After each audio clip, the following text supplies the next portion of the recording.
London's East End sleeps under a blanket of fog, the kind that smothers street lamps and hides sins not yet discovered. Detective Inspector Marcus Shaw ducked under the yellow police tape, the cold air sharp against his face. Ahead, in a narrow alley behind an old butcher shop, she lay still, the third victim in as many weeks. A woman, throat slit, eyes open, arms folded over her chest like a twisted ritual. But what chilled Shaw wasn't the blood. It was the wall behind her.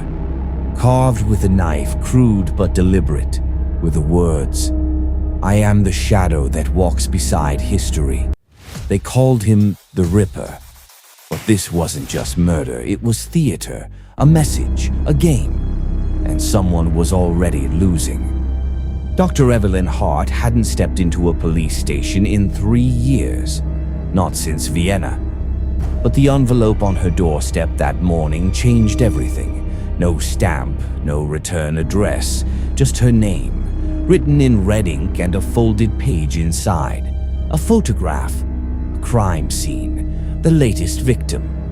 And scrawled on the back in handwriting, she recognized instantly, "Tell Evelyn I remember Vienna."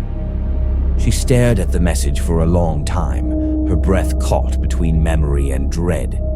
Whoever the Ripper was, he wasn't just a killer.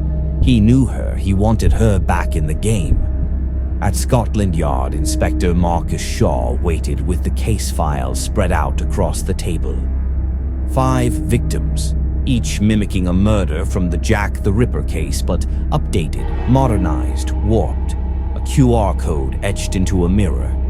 A podcast episode playing on repeat next to a body. A digital map with a countdown. Shaw didn't trust profilers. But Hart wasn't ordinary. She had a reputation, brilliant, unstable, effective. He slid the folder across the table. "Why you?" he asked. She didn't answer. Because she already knew. Because Vienna was unfinished. Because monsters remember each other.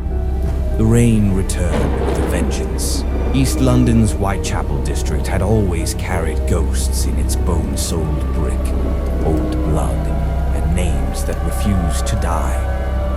Tonight, the fog pressed in like a second skin, and somewhere beneath it, something moved. A 6th victim. She was found in a deconsecrated chapel, abandoned, rotting, forgotten. The body was posed on the altar, hands bound with cassette tape, butcher's apron carefully draped across her chest. And nearby, a dusty record player spun in endless repetition, playing the same mournful opera aria over and over again. It wasn't just a killing. It was a stage, a scene, a message. Detective Marcus Shaw stood in the arched entryway, his coat dripping rainwater onto the cracked floor. He didn't speak at first, just stared at the body and the theatrical horror of it all. Then, finally, he muttered, "This isn't just escalation. It's a message." Dr. Evelyn Hart stepped into the nave behind him, silent, focused. The air was thick with moisture and memory. She hadn't stepped into a live scene in 3 years, but it came back instantly. She moved toward the altar, scanning details with quiet precision. Then she said, "It's not Jack the Ripper anymore." Shaw turned. "What do you mean?" She pointed toward the symbols carved into the floor. The tape, the music, the precision of it all. "This is curated. The rituals of the Ripper, the flair of the Zodiac, even a touch of the DC sniper's randomness. He's not copying anymore. He's composing." Then, a sound, a shrill, jarring ringtone. Not Shaw's, not Evelyn's. It came from the victim. Shaw moved quickly, pulled on a latex glove. He reached into the butcher's apron and retrieved a scratched, outdated burner phone. One missed call, and one new message. He read it aloud. "Welcome to Act 2, Evelyn." She didn't move, didn't blink, because she knew exactly what that meant. It wasn't just a message. It was an invitation. And the curtain, was only just rising. The killer had a rhythm, not just in the pattern of his victims, but in the silence between them. 3 days since the chapel, 3 days since the message. Welcome to Act 2, Evelyn. And still nothing. No body, no call, no blood, only the waiting. Evelyn Hart stood in a restricted records room, deep inside the British Crime Library. Dust lay thick on the shelves, a cathedral of old cases. She pulled out a box labeled Vienna 2019. Inside, her own handwriting. Notes, diagrams, photos, and the face she hadn't looked at in years. Matthias Krieger. They'd called him the Conductor, a serial killer who used music as metaphoriach victim, a movement in a bloody symphony. Oh, but they'd never found him. He vanished before the final act. Now he was back, or someone wanted her to think so. Marcus Shaw leaned over his desk, scanning a fresh report. A new murder, but it hadn't been reported by police. It was emailed to Evelyn, directly, with coordinates and a subject line that read, "The Archivist, your next clue." The body was found in an abandoned university library, tied to a desk with microfilm stretched across his eyes, a hole drilled into the floor beneath him leading down to a hidden chamber full of burned files. One phrase was scrawled across the wall in black ink. "History forgets, but I don't." Shaw, grim. "He's not hiding anymore, he's performing." Evelyn, softly. "No, he's remembering." She stared at the wall for a long time. It wasn't just about the murders. It was about memory, about her memory. Each victim tied to something, a case she'd worked, a failure she buried. The Ripper wasn't chasing fame. He was chasing her past. Back in her flat that night, Evelyn spread the crime scene photos across the floor. A timeline began to form. Each body mirrored not just an infamous killer, but a moment in her career. Vienna, Oslo, Toronto, each place a ghost, and all of them pointing to one name, Krieger. But something was off. The signatures weren't quite his. Too precise, too theatrical. She whispered to herself, "It's not just him." And suddenly the truth hit. Not a killer. A pair, one playing the old tune, the other conducting something new. Silence isn't always quiet. Sometimes it listens, sometimes it waits to speak. The message came through at 3:17 a.m., not through a call, not even a text, but through a podcast.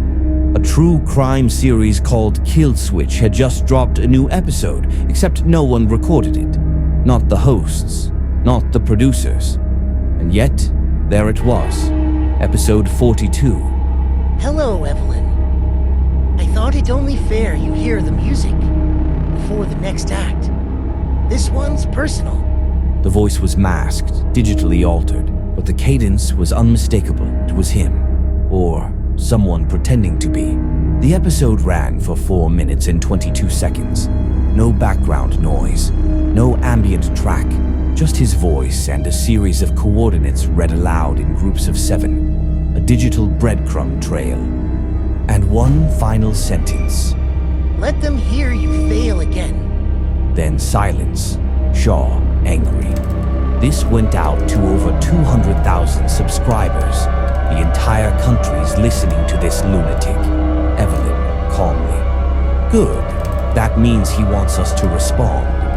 The coordinates led them to a podcast studio in Shoreditch, abandoned for years. Its walls lined with foam panels and reel-to-reel recorders. At the center of the studio, seated upright in a host's chair, was the body. Female, 20s, former intern at Kill Switch. Mouth duct-taped shut, a studio mic forced between her teeth. And written on the wall in crimson paint. "Still listening, Evelyn?" Shaw turned away in disgust. Evelyn stood frozen. She recognized the victim. Not personally, but professionally. The intern had once filed a complaint against a profiler, against her. The realization hit like a slap. He wasn't choosing random victims. He was choosing her history. The podcast wasn't a broadcast. It was an accusation. Back at Scotland Yard, the tech team pulled metadata from the pirated episode. The signal bounced off 3 dead servers and a private node in Vienna. But tucked inside the audio file, buried under layers of sound, was a second voice. Female, whispering. Just 3 words. He's watching her, Evelyn. There's more than one voice in the room now. And as the case deepened, so did the game. It wasn't just a performance anymore. It was a duet. Dr. Evelyn Hart hadn't opened the Vienna file in 6 years. It was buried deep in a locked drawer, sealed behind denial and dust. A ghost she chose not to revisit. But now it had clawed its way back to the surface, dragged out not by memory, but by a killer who knew exactly where to strike. She sat on the floor of her flat, surrounded by folders that once meant closure. Now they whispered failure. Each case she touched, each victim she couldn't save. Names that had faded from headlines, but never from her mind. Her fingers stopped on one file. Sophie Lang, Vienna 2019. Found in an abandoned school auditorium, bound to a chair. Her head tilted at a perfect 45 degrees toward a ticking metronome. Her eyes still open, still watching. Evelyn remembered the scent of that room, the faint mold, the copper tang of blood, the unmistakable presence of a mind far more patient than hers. She thought it had ended back then. She was wrong. The Ripper hadn't disappeared, he'd been waiting, and now he was writing a sequel, one case file at a time. At Scotland Yard, Marcus Shaw stepped into the room where she worked, silently taking in the mess she had made. Files scattered across the table, a timeline strung along the wall with red thread, photos of victims, new and old, connected like a crime scene mosaic. He didn't need to ask, he could see it in her face. "You knew the victims," he said finally. "Not personally," she answered, voice low. "But I worked the cases, filed reports, consulted, advised, mistakes. I buried." He stepped closer, his tone shifting from suspicion to realization. "He's not picking them randomly. He's building something." She met his eyes. "No," she said. "He's rebuilding me."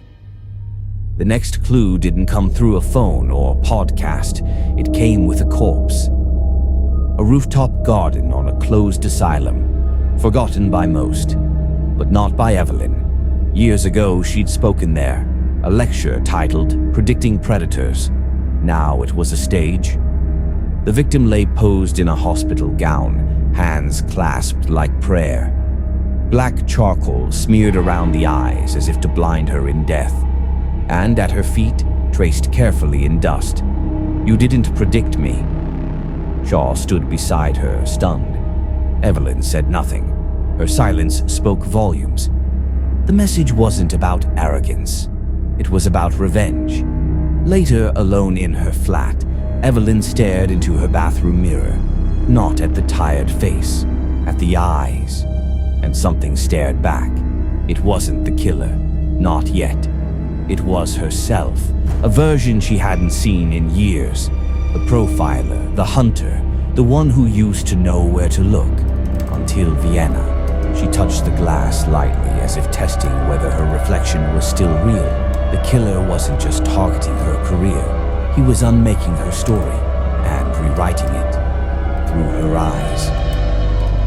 The murder happened live. A podcast called London After Midnight, a niche crime show with barely 300 listeners, was airing a new episode. But halfway through, the audio cut to something else. Heavy breathing, a dragging sound, and then silence. Then a voice, familiar, steady, taunting. "Dr. Evelyn Hart, still listening? Let's make this one personal." The stream ended abruptly, but not before the audience heard a scream and the sound of a blade drawn across a surface. Scotland Yard was already buzzing when Evelyn arrived. Shaw met her at the entrance, holding a tablet with the recorded audio. "She was killed while they were recording," he said grimly. Evelyn put on the headphones. She listened, not just to the scream, but to the pacing, the rhythm, the performance. "This wasn't just a message," she said. "It was theater." Shaw raised an eyebrow. She nodded. "He's not killing for thrill. He's killing for narrative. He wants control of the story." The victim was a podcaster named Lena Morse, true crime junkie, a former journalism student who once interviewed Evelyn after Vienna. The Ripper had chosen her for a reason. Inside Lena's flat, it was clear the scene had been staged. A red curtain was hung behind the chair. The floor was marked with chalk lines, blocking positions. A camera tripod stood across the room, unplugged. The body had been removed, but the air still felt like a stage left mid-performance. On the wall, scribbled in black paint, "The curtain never fell, Doctor." Back at her flat, Evelyn started mapping it all out. Victims, scenes, symbols. This one changed everything. It wasn't about mimicry anymore. It was about manipulation. She stared at her whiteboard and realized she was no longer just hunting the Ripper. She was part of the show, a scripted role in a story she didn't write. Later that night, a package was left at her doorstep. No name, no return address. Inside, a marionette, its strings tangled, its face blank, and a note tucked in its chest cavity. "Tell me when you're ready to move, Evelyn. The next act won't write itself." She didn't sleep because she finally understood. This wasn't a chase anymore. It was a performance, and she had just been cast as the lead. The room wasn't red because of blood. It was red because of memory. Evelyn stood at the threshold of a place she swore she'd never see again, a perfect replica of the Vienna crime scene, down to the books on the shelf, the cracked record player, the chair in the center of the room, and the mirror. She hadn't told Shaw about it. The location had come through another package, no words, just coordinates, and a torn photo from Vienna's archives with her handwriting on the back. Inside it was silent, artificial, still, like a museum exhibit built to remind her she'd failed. A tape recorder played softly in the background. She recognized the voice. Hers, from 6 years ago, a recording from one of her old lectures. "All predators repeat until they're seen." The tape clicked, rewound, played again. "All predators repeat until they're seen." The words echoed across the empty space like an accusation. In the center of the room, a new victim. Male, mid-30s, theater actor. Dressed in a Victorian coat, stage makeup still on his face. In his hand, a script. Evelyn pulled it free. It was a monologue, a single line repeated over and over. "I am what you made." She stumbled back, breath caught between memory and dread. This wasn't just about her failures anymore. It was about identity. The killer wasn't erasing victims. He was rewriting them, creating a cast, a play, a story shaped from Evelyn's past. She turned to leave. That's when she saw the photo on the wall, a younger version of herself, mid-lecture, pointing at a case profile. But someone had scratched a single word into the glass frame. "Recast." She called Shaw. Her voice didn't shake. "There's something you need to see," she said. "He's not just copying old murders." She paused. "He's rewriting my history, and this time I think he's planning to change the ending."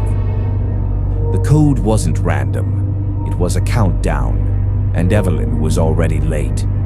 It started with a string of GPS coordinates embedded in a photograph not emailed, but airdropped to her phone in the middle of a press briefing. No sender, just an image of a keypad lock with 4 numbers. It was already ticking. She and Shaw arrived at the location, a disused IT call center on the outskirts of London. Cold, forgotten, but not empty. Inside, monitors flickered with old security feeds. Desks were cleared. Cables snaked across the floor like veins. In the center, a single screen playing a video on loop. A young man, gagged and terrified, chained to a chair. Beside him, a digital timer, 27 minutes and 12 seconds. A voice off-screen said only one thing. This is not a puzzle, it's a reflection. Evelyn scanned the room. There were mirrors everywhere, on the walls, the desks, even hung from the ceiling, all angled to reflect her as she entered. Not the victim, not Shaw, just her. This wasn't about saving someone. It was about watching herself fail. They found the victim minutes too late. Door jammed, system locked. The screen went black, and then a final message appeared. Exit code Hart. Your error, your pattern, your move. Back at the yard, Evelyn stared at the board of names. Each one now mapped to her cases, her old lectures, her theories. Shaw stood behind her, silent. This isn't a copycat, she said. No, he replied, it's a biography. She finally opened her Vienna journal. At the very last page, something new had been written, words she didn't put there. You never left Vienna. You just changed clothes. The final message came that night. A voicemail from an unknown number. No words, just breathing. And in the background, a metronome, ticking. Evelyn didn't tell Shaw where she was going. No badge, no phone, just a recorder, and a page torn from her own case file, rewritten and returned like a final draft. Scene, abandoned theater, echoing silence, a single chair under a spotlight. It wasn't a trap, it was a finale. The curtain was already up when she entered. A spotlight flared to life, illuminating a stage with 2 chairs, one empty, one occupied, and in the seated, one him. No disguise, just a calm face she recognized, one of her own students, Vienna. Quiet, brilliant, forgotten until now. You made me, he said, with your words, your lectures, your silence. So I made something back, a play, and you, Doctor, are the star. He gestures to the empty chair across from him. Sit, let's finish the story together. Evelyn didn't move. She reached slowly into her coat, pulled out the recorder, pressed stop. Already did. His smile fades, just a flicker. You recorded this? Broadcasted it. She steps closer. Every word, your voice, your confession. The story's yours, but the ending is mine. Outside, sirens, footsteps, Shaw's voice shouting orders. He doesn't run, doesn't reach for a weapon. He just laughs, then claps. A beautiful twist. Shaw storms in with backup weapons raised. Evelyn turns, steps off the stage. He's all yours. They move in, pin him down, cuff his hands. No resistance. He looks up at her once more. You finally caught me. She nods. No. You finally wrote the ending I could live with. Evelyn's voice, quiet, resolved. He built a stage from my life, killed to rewrite my failures. But the thing about stories, the author always gets the last word.